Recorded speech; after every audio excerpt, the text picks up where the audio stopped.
ಜನವರಿ 1ನೇ ತಾರೀಕಿಗೆ ಸಂಜೆ ಆ ಘಟನೆ ಆದ ನಂತರ ಆ ಘಟನೆಯಲ್ಲಿ ಒಬ್ಬ ಅಮಾಯಕ ಡೆತ್ ಆದ.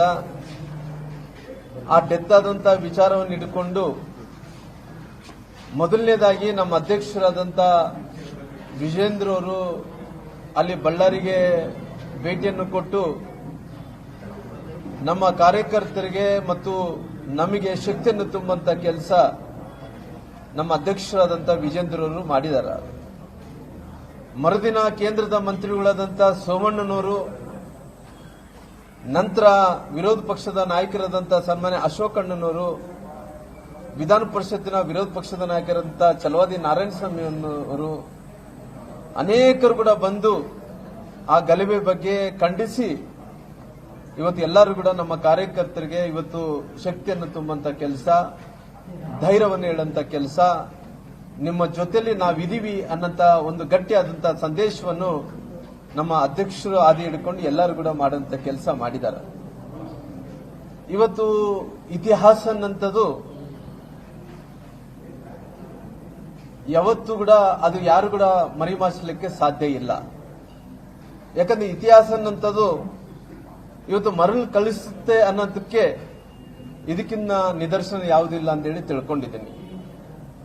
ಯಾಕಂದ್ರೆ ನಾನು ಸನ್ಮಾನ್ಯ ಈ ರಾಜ್ಯದ ಮುಖ್ಯಮಂತ್ರಿಗಳು ಅವತ್ತು ಮುಖ್ಯಮಂತ್ರಿಗಳು ಆಗ್ಲಾರ್ದಂತ ಸಂದರ್ಭದಲ್ಲಿ ವಿರೋಧ ಪಕ್ಷದ ನಾಯಕರಾಗಿದ್ದರು.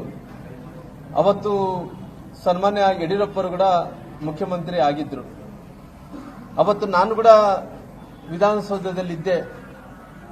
ಅವತ್ತು ಆ ರೆಡ್ಡಿ ಕುಟುಂಬದ ವಿರುದ್ಧವಾಗಿ ಸದನದಲ್ಲಿ ಸಿದ್ದರಾಮಯ್ಯ ಸಾಹೇಬರವರು ತೊಡೆತಟ್ಟಿ ಅವತ್ತು ಬೆಂಗಳೂರಿನಿಂದ ಬಳ್ಳಾರಿ ತನಕ ಕೂಡ ಪಾದಯಾತ್ರೆಯನ್ನು ಮಾಡ್ಕೊಂತ ಬಂದರು. ಇವತ್ತು ಅವರೇ ಪಕ್ಷದ ಶಾಸಕರಾದಂತಹ ನಾರಾ ಭರತ್ ರೆಡ್ಡಿ ಅವರು ನಮ್ಮ ಮೇಲೆ ಇವತ್ತು ಗುಂಡಾರಿಸುವಂತ ಕೆಲಸ ಮಾಡಿದ್ದಾರೆ. ಇದಕ್ಕಿನ್ನ ನಾವು ಏನು ಹೇಳಬೇಕಂತೇಳಿ ಒಂದು ಕೂಡ ಗೊತ್ತಾಗ್ತಾ ಇಲ್ಲ. ಅವ್ರದೇ ಪಕ್ಷದ ಶಾಸಕರಾದಂತಹ ನಾರಾ ಭರತ್ ರೆಡ್ಡಿ ಅವರ ಅಂಗರಕ್ಷಕರು ಅವರೆಲ್ಲರೂ ಕೂಡ ಸೇರಿಸಿಕೊಂಡು ನಮ್ಮ ಕಾರ್ಯಕರ್ತರ ಮೇಲೆ ನಮ್ಮ ಮೇಲೆ ಇವತ್ತು ಗುಂಡಾರಿಸುವಂತ ಕೆಲಸ ಮಾಡಿದ್ದಾರೆ. ಅವತ್ತು ಸನ್ಮಾನ್ಯ ಈ ರಾಜ್ಯದ ಮುಖ್ಯಮಂತ್ರಿಗಳಂತ ಸನ್ಮಾನ್ಯ ಸಿದ್ದರಾಮಯ್ಯ ಸಾಹೇಬರು ಬಳ್ಳಾರಿ ತನಕ ಕೂಡ ಬೆಂಗಳೂರಿನಿಂದ ಪಾದಯಾತ್ರೆಯನ್ನು ಮಾಡಿದ್ರು. ಎದಕ್ಕೋಸ್ಕರವಾಗಿ ಮಾಡಿದ್ರು? ಅಕ್ರಮ ಗಣಿಗಾರಿಕೆ ಆಗ್ತಾ ಇದೆ, ರಿಪಬ್ಲಿಕ್ ಆಫ್ ಬಳ್ಳಾರಿ ಅನ್ನಂತ ಒಂದು ಮಾತನಾಡಿ ಅವರು ಸಿದ್ದರಾಮಯ್ಯನವರು ಅವರು ಎಲ್ಲರೂ ಕೂಡ ಸೇರಿಕೊಂಡು ಪಾದಯಾತ್ರೆಯನ್ನು ಮಾಡಿದ್ರು. ಇವತ್ತು ಅವರು ಪಕ್ಷದ ಶಾಸಕರಾದಂತಹ ನಾರಾ ಭರತ್ ರೆಡ್ಡಿ ಅವರ ದುರ್ವರ್ತನೆಯಿಂದ ಇದ್ರ ಬಗ್ಗೆ ಯಾಕೆ ಸಹಕಾರವನ್ನು ಕೊಡ್ತಾ ಇದ್ದಾರೆ ಅನ್ನಂತ ವಿಚಾರವನ್ನು ಕೂಡ ಅವ್ರು ಹೇಳಬೇಕಾಗಿದೆ. ಯಾಕಂದ್ರೆ ಇವತ್ತು ಈ ಪ್ರಕರಣ ಅನ್ನಂಥದ್ದು ಅಂಥದಿಂಥದ್ದು ಪ್ರಕರಣ ಅಲ್ಲ. ಅವರು ಶಾಸಕರಾದಂತಹ ನಾರಾ ಭರತ್ ರೆಡ್ಡಿ ಅವರ ಮೇಲೆ 302 ಆಗಬೇಕಾಗಿತ್ತು. 302 ಅಂದ್ರಿಗಿನ ಮರ್ಡರ್ ಕೇಸಲ್ಲಿ ಅವರು ಸಿಗಾಕೋಬೇಕಾಗಿತ್ತು. ಅವರು ಕಣ್ಣೆದುರಿಗೇನೆ ಒಬ್ಬ ರಾಜಶೇಖರನಂತ ಯುವಕನನ್ನು ಅವ್ರ ಅಂಗರಕ್ಷಕರು ಅವರು ಬಗಲ್ಗಡೆ ಇದ್ದು ಆ ರಾಜಶೇಖರನ್ನ ಹತ್ಯೆ ಮಾಡಿಸಿದಾರ. ಆದರೆ ಇವತ್ತು ಸರ್ಕಾರ ಇವತ್ತು ಅವ್ರನ್ನ ಉಳಿಸಬೇಕು, ರಕ್ಷಣೆ ಮಾಡಬೇಕು ಅನ್ನೋ ಕಾರಣದಿಂದ ಅವ್ರನ್ನ 307 ಸೆಕ್ಷನ್ ಹಾಕಿ ಇವತ್ತು ಅವರು 307 ಕೇಸ್ ಅನ್ನು ಕೂಡ ದಾಖಲೆ ಮಾಡಿದ್ದಾರೆ. ಯಾಕಂದ್ರೆ ಇವತ್ತು ಅವರು 307 ಅಂದ್ರೆ ಅಟೆಂಪ್ಟಿವ್ ಮರ್ಡರ್, 302 ಅಂದ್ರೆ ಮರ್ಡರ್. 302 ಅಲ್ಲ ಅವರೇ ಅಕ್ಯೂಸ್ಡ್ ನಾರಾ ಭರತ್ ರೆಡ್ಡಿ ಅವರು 307 ದಲ್ಲಿ ಕೂಡ ಅವರೇ ಅಕ್ಯೂಸ್ಡ್ ಆಗಿರೋ ಕಾರಣ ಇಲ್ಲಿ ತನಕ ಆಗಿದೆ. 12 ದಿನ ಕಳೀತಾ ಇದೆ. 12 ದಿನ ಕಳೀತಾ ಇದ್ರು, ಇಲ್ಲಿ ತನಕ ಆಗಿದೆ. ನಾರಾ ಭರತ್ ರೆಡ್ಡಿ ಅವನ್ನ ಅರೆಸ್ಟ್ ಮಾಡ್ತಾ ಇಲ್ಲ. ಯಾಕೋಸ್ಕರವಾಗಿ 12 ದಿನಗಳ ಕಾಲ ತಾವು ಅರೆಸ್ಟ್ ಮಾಡ್ಲಕ್ಕೆ ಆಗ್ತಾ ಇಲ್ಲ? ಇವಾಗ ಎದಕ್ಕೋಸ್ಕರವಾಗಿ ಬಂಧನ ಮಾಡಿಲ್ಲ ಅನ್ನಂತ ಪ್ರಶ್ನೆಗೆ ನೀವು ಉತ್ತರವನ್ನು ಕೊಡಬೇಕಾಗಿದೆ. ಆದ್ರೆ ಇವತ್ತು ನಿಮ್ಮ ಪಕ್ಷದ ಶಾಸಕರಾದಂತಹ ನಾರಾ ಭರತ್ ರೆಡ್ಡಿ ಅವ್ರನ್ನ ಇವತ್ತು ರಕ್ಷಣೆ ಮಾಡಬೇಕು ಅನ್ನಂತ ಕಾರಣದಿಂದ ಇಲ್ಲಿ ತನಕ ಕೂಡ ಯಾವುದೇ ಹೋರಾಟವನ್ನು ಇವತ್ತು ಇಲ್ಲಿ ತನಕ ಕೂಡ ನೀವು ಅರೆಸ್ಟ್ ಮಾಡಂತ ಕೆಲಸ ಆಗಲಿಲ್ಲ. ಇವತ್ತು ನಾನು ಸುಮ್ಮನೆ ನಿಮ್ಮ ಮೇಲೆ ಆರೋಪಣೆ ಮಾಡ್ತಾ ಇಲ್ಲ. ಇವತ್ತು ಶಾಸಕರಾದಂತವ್ರು ಹಿಂಗೆ ಇರಬೇಕು ಅನ್ನಂಥದ್ದು ನಿಮಗೆ ಜ್ಞಾನ ಇಲ್ಲಾರ್ದಂತ ಒಬ್ಬ ಶಾಸಕರನ್ನ ಹಿಡ್ಕೊಂಡು ಇವತ್ತು ನೀವೆಲ್ಲರೂ ಕೂಡ ಮಾತಾಡೋದು ನೀತಿ ಮಾತುಗಳು. ನಿಮ್ಮ ಶಾಸಕರೆಲ್ಲರೂ ಕೂಡ ಗುಂಡಾಗಿರಿ ಮಾಡಿಕೊಂಡು ಗನ್ನುಗಳನ್ನು ಹಿಡ್ಕೊಂಡು ಯಾರ ಮನೆ ಬೇಕಾದವ್ರು ನುಗ್ಗೋದು, ದಾಳಿ ಮಾಡೋದು, ಯಾರು ಬೇಕಾದವ್ರು ಕೊಂದಾಕಿದಂತ ಶಾಸಕರನ್ನ ಉಳಿಸುವಂತ ಕೆಲಸ ನಿಮ್ಮ ಸರ್ಕಾರ ಮಾಡ್ತಾ ಇದೆ. ಅದಕ್ಕೋಸ್ಕರವಾಗಿ ಇವತ್ತು ನಾನು ಸಾಕಷ್ಟು ನೋಡಿದಂತ ಟೈಮಲ್ಲಿ ಯಾಕಂದ್ರೆ ಇವತ್ತು ನಾನು ಅವರು ಸರ್ಕಾರದಲ್ಲಿ ಇರೋ ಕಾರಣ ಅವ್ರು ಆಲ್ರೆಡಿ ಎಂಕ್ವೈರಿ ಕೊಟ್ಟಿದ್ದಾರೆ, ಸಿಐಡಿ ತನಿಖೆ ಕೊಟ್ಟಿದ್ದಾರ.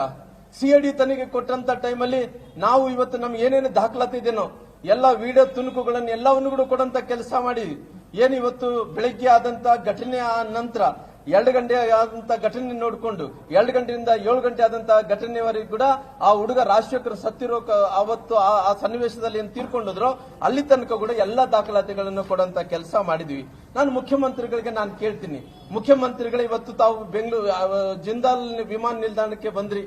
ಬಳ್ಳಾರಿ ವಿಜಯನಗರ ಜಿಲ್ಲೆಯಲ್ಲಿ ಜಿಂದಾಲ್ ವಿಮಾನ ನಿಲ್ದಾಣಕ್ಕೆ ಬಂದಂತ ಟೈಮಲ್ಲಿ ಆರೋಪಿಯಾದಂತ ನಾರಾ ಭರತ್ ರೆಡ್ಡಿ ಅವ್ರ ಜೊತೆ ಮಾತಾಡಿ ಹೋದ ನಂತರ ಇವತ್ತು ಯಾವುದನ್ನ ಈ ವಿಚಾರವನ್ನು ತಿಳ್ಕೊಂಡು ಹೋದ್ರಿ.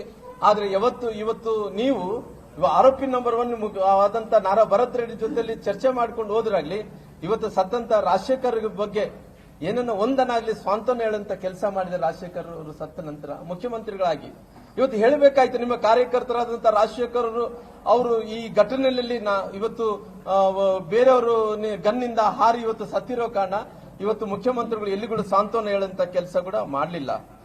ಇವತ್ತು ಪರಿಸ್ಥಿತಿ ನೋಡ್ತಾ ಇದ್ರಿಗಿನ ಇವತ್ತು ನಾರಾ ಭರತ್ ರೆಡ್ಡಿ ಅವರು ಸಾಕಷ್ಟು ವಿಚಾರಗಳನ್ನ ನಾನು ನೋಡಿದಂತ ಟೈಮಲ್ಲಿ ಅವ್ರ ಮನೆಯನ್ನ ಸುಡ್ತೀನಿ, ಬಳ್ಳಾರಿಯನ್ನ ಭಸ್ಮ ಮಾಡ್ತೀನಿ, ನಾನು ಮನಸ್ಸು ಮಾಡಿದ್ರೆ ಅವ್ರು ಉಳಿಸ್ತಾ ಇದ್ದಿಲ್ಲ, ಎಲ್ಲ ಹೇಳಿಕೆಗಳನ್ನು ಕೊಟ್ಟೆ ಕೂಡ ಅವ್ರನ್ನ ರಕ್ಷಣೆ ಮಾಡಂತ ಕೆಲಸ ತಾವು ಮಾಡ್ತಾ ಇದ್ರಿ.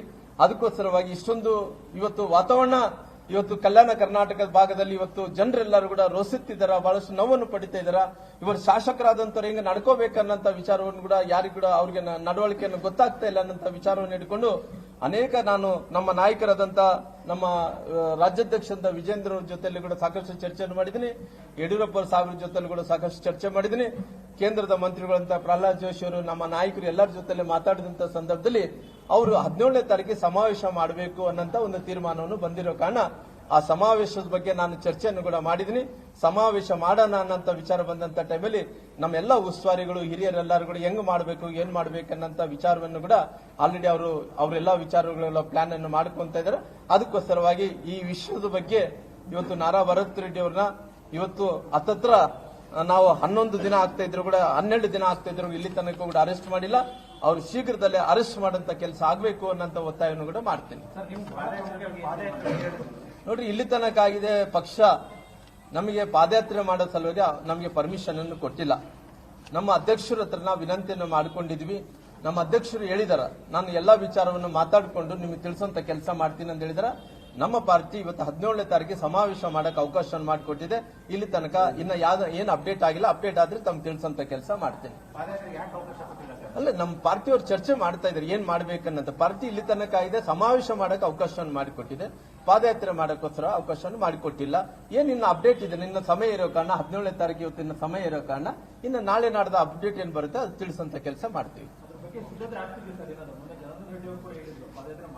ಅಲ್ಲ, ಮಾಡ್ಬೇಕನ್ನಂಥದ್ದು ಎಲ್ಲರೂ ಒತ್ತಾಯ ಇದ್ದಂತ ಟೈಮಲ್ಲಿ ಕೂಡ ಪಾರ್ಟಿ ನಿರ್ಧಾರ ತಗೋಬೇಕಾಗುತ್ತಲ್ಲ. ಪಾರ್ಟಿ ಏನು ತೀರ್ಮಾನ ತಗೊಂಡು ಅದಕ್ಕೆ ತೀರ್ಮಾನ ತಕ್ಕಂಗೆ ನಾವೆಲ್ಲರೂ ಕೂಡ ಕೆಲಸವನ್ನು ಮಾಡುವಂತ ಕೆಲಸ ಮಾಡ್ತೀವಿ. ಚರ್ಚೆ ನಡೀತಾ ಇದೆ. ನೋಡ್ರಿ, ನಮ್ಮ ಪಾರ್ಟಿಯಲ್ಲಿ ಇವತ್ತು ಯಾವುದೇ ಗೊಂದಲ ಇಲ್ಲ.